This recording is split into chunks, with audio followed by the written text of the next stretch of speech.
When I played baseball, one of the things I loved most was tryouts, especially tryouts after I had already made the team. Obviously, there's no pressure to make the team, but that doesn't mean there's zero pressure.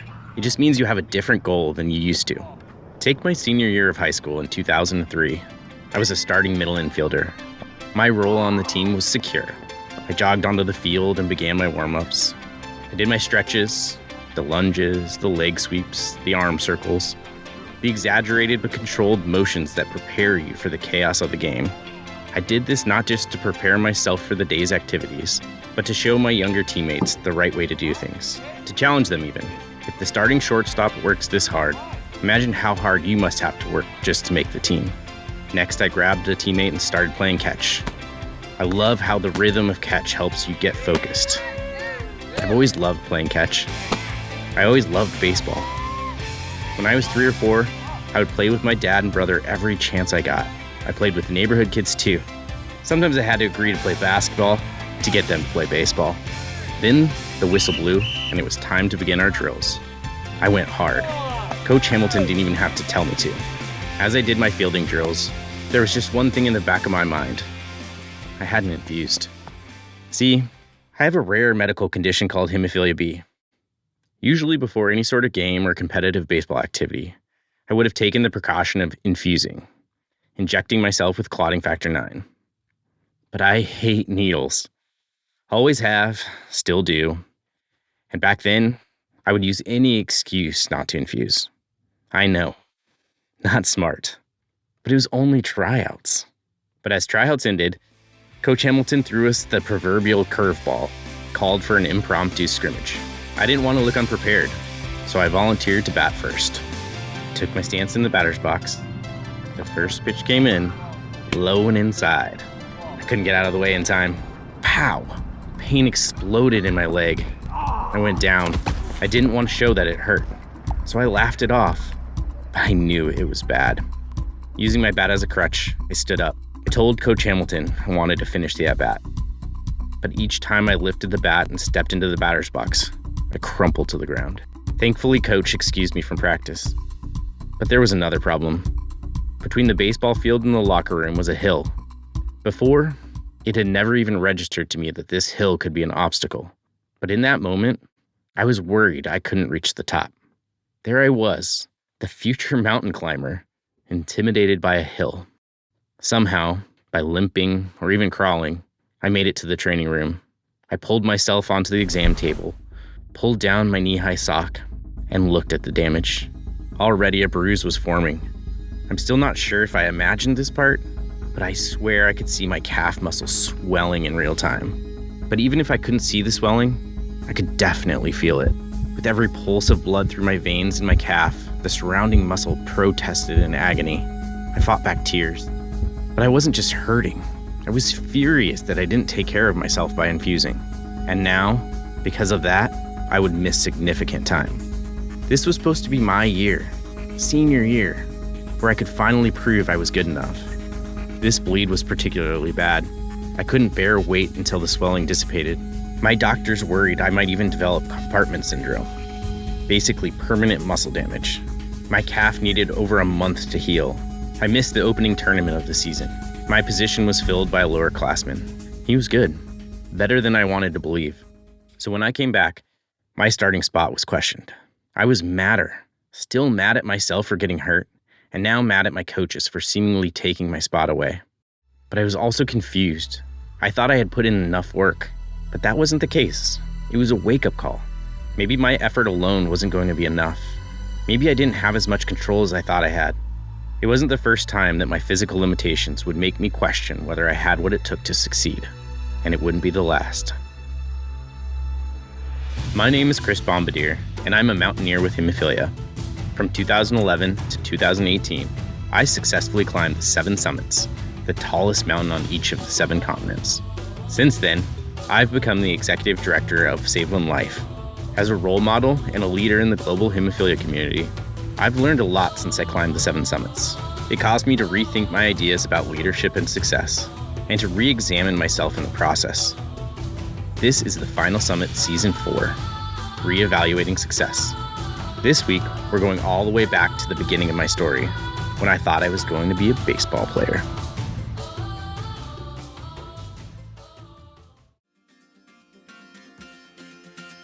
This next segment is brought to you by Genentech. There's a new short film out that's dedicated to moms who care for their sons with hemophilia A. It's an honest and visually striking journey about a mother going through the emotional whirlwind of raising a son with hemophilia A. This story is inspired by thousands of real moms and serves as a thank you for all that they do to make the hemophilia A caregiver community a place of love and resilience. Visit www.hemashort.com to watch the short film. The story I just told you about my nasty baseball injury wasn't the first or last time my hemophilia presented a challenge. If you've followed my story, you know about some of those challenges. But my senior year baseball injury was in many ways a turning point, even if I didn't realize it at the time. I've met many other people who had similar turning points while pursuing their dreams. My name is Joanna Vaquero. I am from Bogota, Colombia. That is in South America. And yeah, I've been living in the U.S. for the past almost 20 years. Like me, Joanna has a bleeding disorder. Hers is called afibrinogenemia. Joanna is an expert on resilience. In 2022, she gave a TED Talk on the subject. We'll put it in our show notes, and you should definitely check it out. Joanna told me a similar story about a time when her bleeding disorder got in the way of a major moment. When I was in college, we had this huge presentation that we gave, and it went really well. My college was in an old convent, like a very old building. And when I came out of the room, I slipped on the stairs and fell all the way down, and I hit real hard. And as soon as I fell, in my head, I was like, oh, shoot, I have to go to the hospital. There's no way around it. And so everybody that was with me and my classmates that were with me in the presentation, they're like, oh, great, let's go out, let's go party, let's go celebrate, let's go. And I was like, no, I have to do something else, but go ahead and celebrate for me. But I never told them why I couldn't go with them. And so while they went and partied and celebrated, I went to the hospital. But it was like, there's nothing wrong. It's going to be fine. Like, you guys just enjoy yourselves. But I needed to go to the hospital. And I remember that incident because you're right. It was all about saying this is nothing too serious when it actually was a big deal. But I just didn't feel comfortable or didn't want to ruin the moment for them more than for me. So I accommodated a lot. We'll be coming back to Joanna in future episodes. But I loved what she said about having to make accommodations for her bleeding disorder.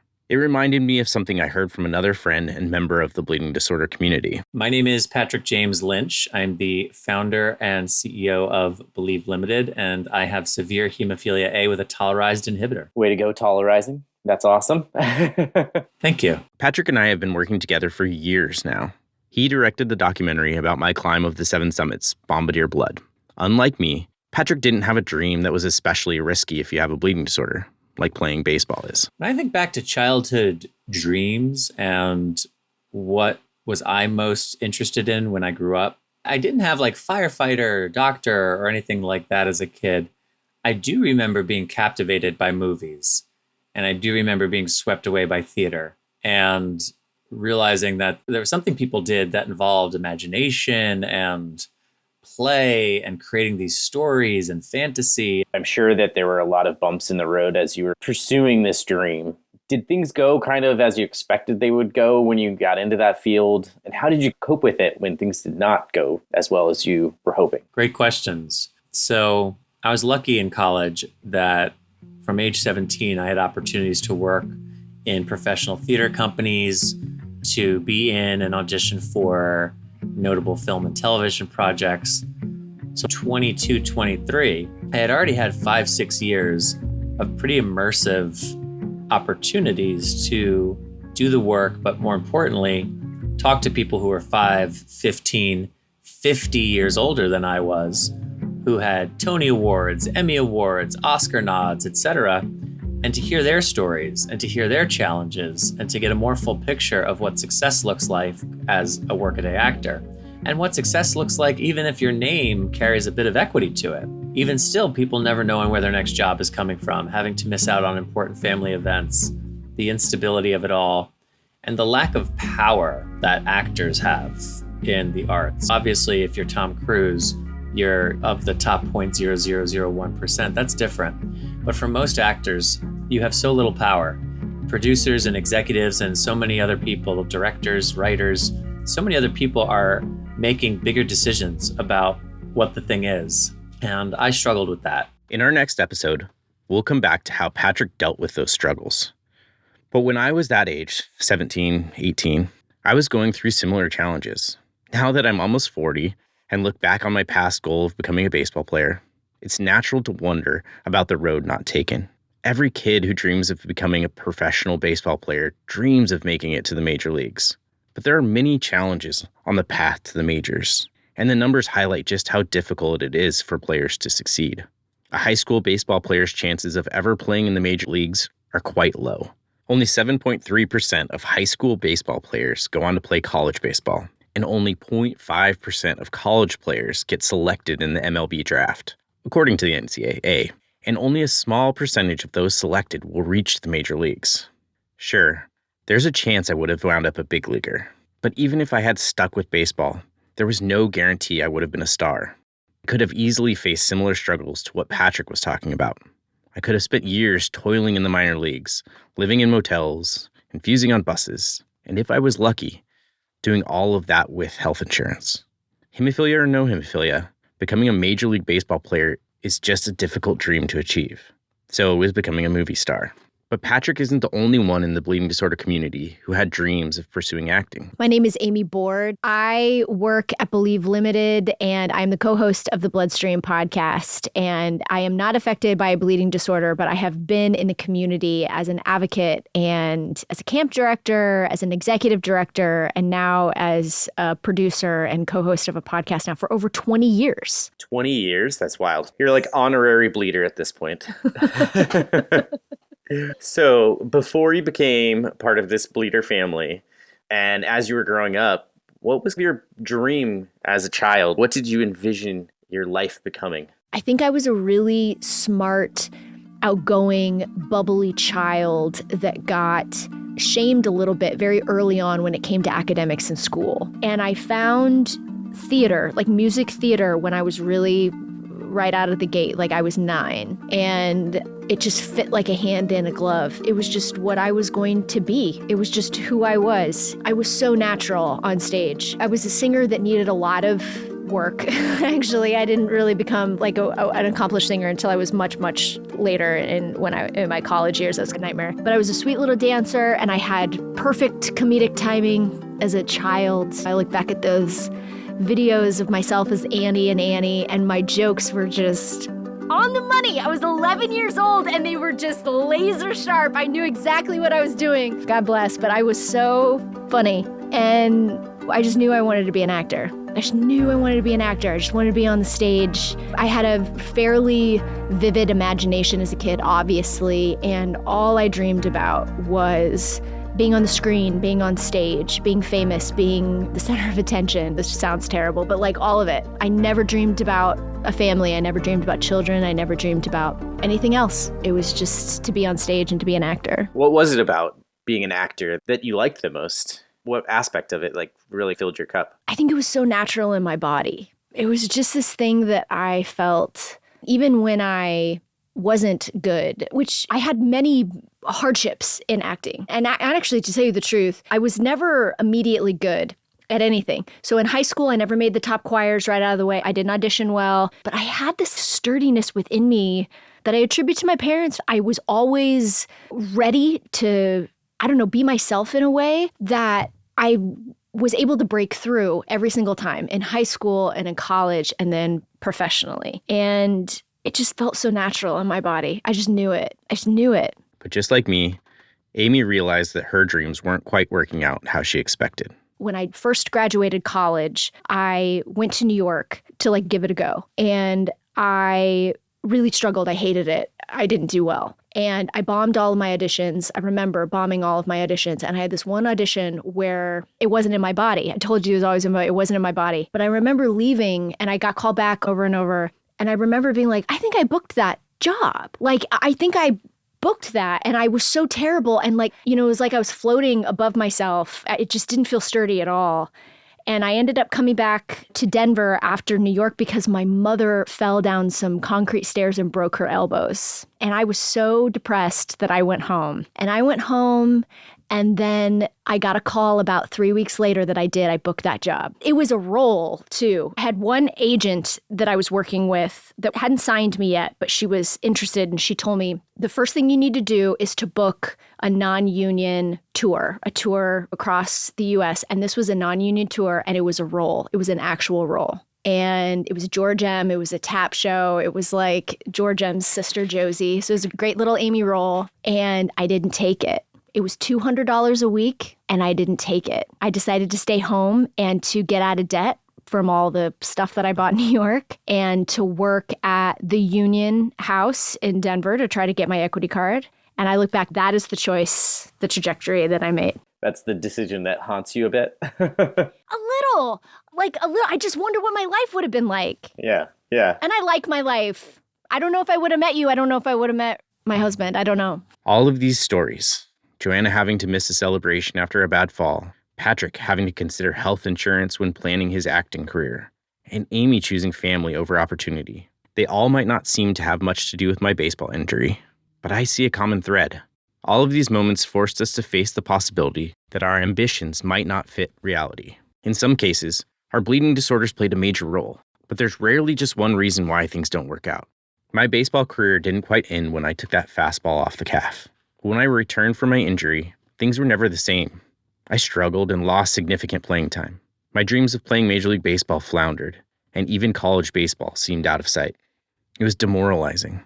I felt a deep sense of unease. My entire vision for the future was collapsing. I was delighted to receive a scholarship to play baseball at Doane College in Nebraska. It wasn't one of the big baseball schools I had dreamed of, but it was still college ball. But arriving at that first practice was eye-opening. I wanted to belong, but I wasn't even close to the best player on the team. Everyone was bigger than me and stronger than me. They threw the ball harder and hit the ball further. I may not have vocalized it, but I started to come to grips with the fact that baseball wasn't the future for me. So what happens when it's clear your dream won't become a reality? How do you move forward? Losing baseball felt like losing a part of myself. This part of my life that occupied a huge portion of my mental and physical energy was just gone. I felt uneasy and uncertain about my future. I didn't know who I was, and I was scared that I was never going to find out. Accepting the reality of the situation was hard. In our society, we're told that hard work can achieve anything. I believe that, and a part of me still does. But when I was in college, it started to seem like there were so many caveats. Hard work was one thing, but you also needed to be born with physical gifts, with access to tremendous resources and the best coaches.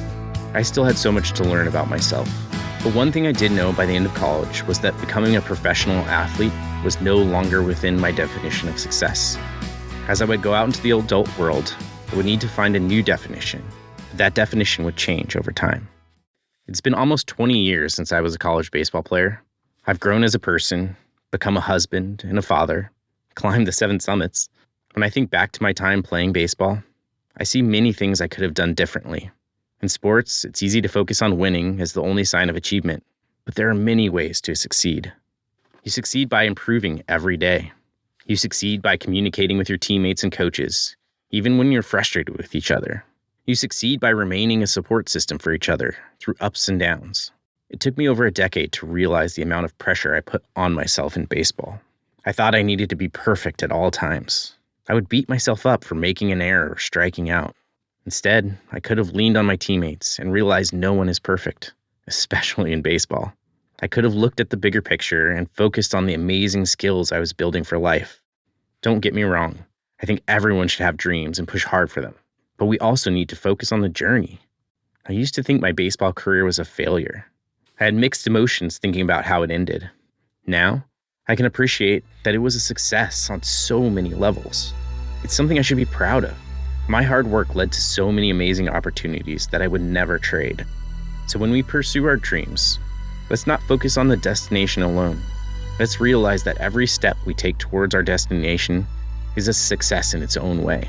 Let's appreciate those successes, and let's use them to fuel more hard work and more dreams. Next week, on the final Summit Season 4, leaving baseball behind me left me searching for a new direction in life.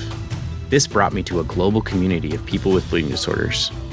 But what would my role in that community be? On a life-changing trip to Kenya, I started to find the answer. The Final Summit is hosted by Chris Bombardier, written by Jim Rowley, edited by Greg Bernhard, produced by Keith Corneluk, and graphic support from Tony Mendoza. The Final Summit is produced by Bloodstream Media.